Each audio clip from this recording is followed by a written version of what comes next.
Welcome to Nagaland TV, the voice of all the people. This is anchor Musharraf Ali, and today we'll be discussing on Bangladesh, which they are facing the unrest and protests by the students. Before Bangladesh became independent nation, it was part of Pakistan and was called East Pakistan. The rest of Pakistan was known as West Pakistan. During this time, people in East Pakistan faced many problems and unfair treatment.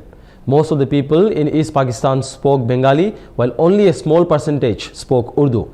Despite this, the government in West Pakistan insisted on using Urdu as the official language in East Pakistan, causing frustration among the Bengali-speaking population. Economically, East Pakistan was also treated unfairly. It provided 59% of the country's export, which was a significant contribution. However, it only received 25% of the industrial investments from the government. This imbalance created a lot of anger among the people of East Pakistan. In November 1970, a major disaster struck East Pakistan when Cyclone Bhola hit the region. This was one of the deadliest tropical cyclones of the 20th century. The cyclone caused massive flooding and claimed the lives of approximately 30 lakhs people in East Pakistan. Overall, the storm resulted in the deaths of around 50 lakh people. Despite the severity of the disaster, the West Pakistan government did very little to provide relief or aid to the affected people in East Pakistan. The political situation was tense in 1970. The elections revealed a significant divide between East and West Pakistan. East Pakistan had 162 seats in the national legislature, while West Pakistan had 138 seats. In East Pakistan, the Awami League, led by Sheikh Rahman, won a decisive victory. This meant that the Awami League was supposed to govern both East and West Pakistan. However, the military leaders in West Pakistan under Commander-in-Chief Yahya Khan refused to accept the election results. They imposed martial law on East Pakistan, leading to a severe crackdown on the people. In response to the operation and the injustice, Sheikh Rahman began a civil disobedience movement. The West Pakistani military's actions escalated into widespread violence and atrocities against the people of East Pakistan. Thousands of people were killed, and the situation became so dire that many people had to flee to neighboring India for safety. And about half of East Pakistan population was displaced within their own country. This brutal conflict eventually led to the Bangladesh Liberation War in 1971. With significant support from India under Prime Minister Indira Gandhi, the people of East Pakistan fought for the independence after a long and challenging struggle. Bangladesh achieved its independence. Sheikh Rahman declared the only independent nation as Bangladesh, which means land of Bengalis. In 1972, just a year after gaining independence, Bangladesh introduced a quota system to honor the people who had fought for the country's freedom. Initially, 30% of government jobs were reserved for these freedom fighters. This quota was a way to recognize and reward those who had risked their lives during the struggle for independence. In 1997, the quota was extended to the children of freedom fighters, and in 2010, it was further extended to include the grandchildren of freedom fighters as well. Along with this, other categories were also given reservation, including 10% for women, 10% from people from backward districts, 5% for ethnic minorities, and 1% for people with physical disabilities. This brought the total quota to 56%.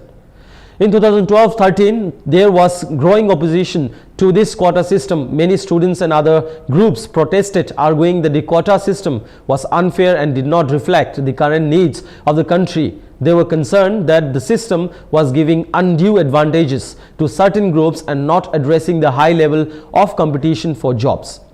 In October 2018, the government decided to remove the quota system from the first and second class government jobs. However, this decision did not put an end to the controversy. In 2021, 7 students from families of freedom fighters filed a petition in court challenging the removal of quota system. On June 5, 2024, the High Court ruled in favor of the petitioners, declaring that the government's removal of the quota system was illegal. This ruling led to renewed protests across the country. The protesters argue that extending the quota to the grandchildren of the freedom fighters is unconstitutional and unfair. They believe that this is the reasonable to honor the original freedom fighters. Extending this benefits to their descendants, particularly grandchildren, is not just justified. There have also been allegations of corruption with claims that the government has manipulated the list of freedom fighters and ignored objections to it. The ruling party in Bangladesh, the Awami League, led by Prime Minister Sheikh Hasina, has been in power for the past 15 years. The party was originally involved in the fight for Bangladesh freedom. Critics argue that the quota system disproportionately benefits those connected to the Awami League, and many objections to the list of freedom fighters remain unresolved. In July 2024, the situation intensified when the Supreme Court issued a temporary stay on the High Court's order, but continued. Violent clashes broke out between the protesters and the government forces, including paramilitary troops. The police used tear gas, rubber bullets and sound grenades to control the crowds. The UN Secretary General called for resistance and the end to violence against the protesters. In the face of pressure, the government formed a judicial probe committee to investigate the incidents of violence.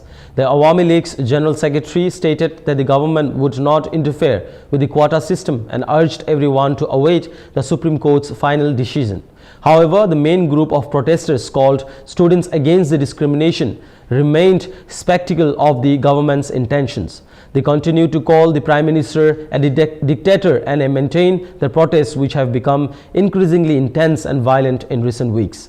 Bangladesh has been rocked by the serious violence, with the death toll rising to at least 300. Clashes between security forces and protesters have gotten worse. On Sunday, 94 people were killed in the capital Dhaka, including 14 police officers. Many more were injured and a curfew was put in place. Army Chief General Waker-Uz-Zaman has announced that an interim government will now run the country and call for calm. Meanwhile, Prime Minister Sheikh Hasina, who had led Bangladesh for almost 20 years, had to leave the country. On Monday, she was seen boarding a military helicopter as large crowds ignored the curfew and rushed toward her palace. Reports says that the Hasina landed at an airbase near New Delhi in India on Bangladeshi Air Force plane. His departure followed weeks of protests that had already caused around 300 deaths. The violence reached a peak on Sunday night, with nearly 100 more people killed and the curfew imposed. After news of Hasina's resignation spread, celebration broke out in the streets. People cheered and celebrated as they stormed the Prime Minister's palace. Channel 34 showed footage of people running through the palace, waving at cameras and taking furniture and books. Some even relaxed on the beds, enjoying the moment of change. This much for today. For more news and updates, keep watching Nagaland TV. Nagaland TV, Sob Manulaga Awas. Watch us live on Geo TV and on your television sets as well. For Dimapur viewers, we are on channel number 994 in Global Chapter, and Kohima and Mokokchung viewers, switch to channel number 138 on Hornbill Digital. For all news and updates, follow us on Facebook, Instagram, YouTube and Twitter.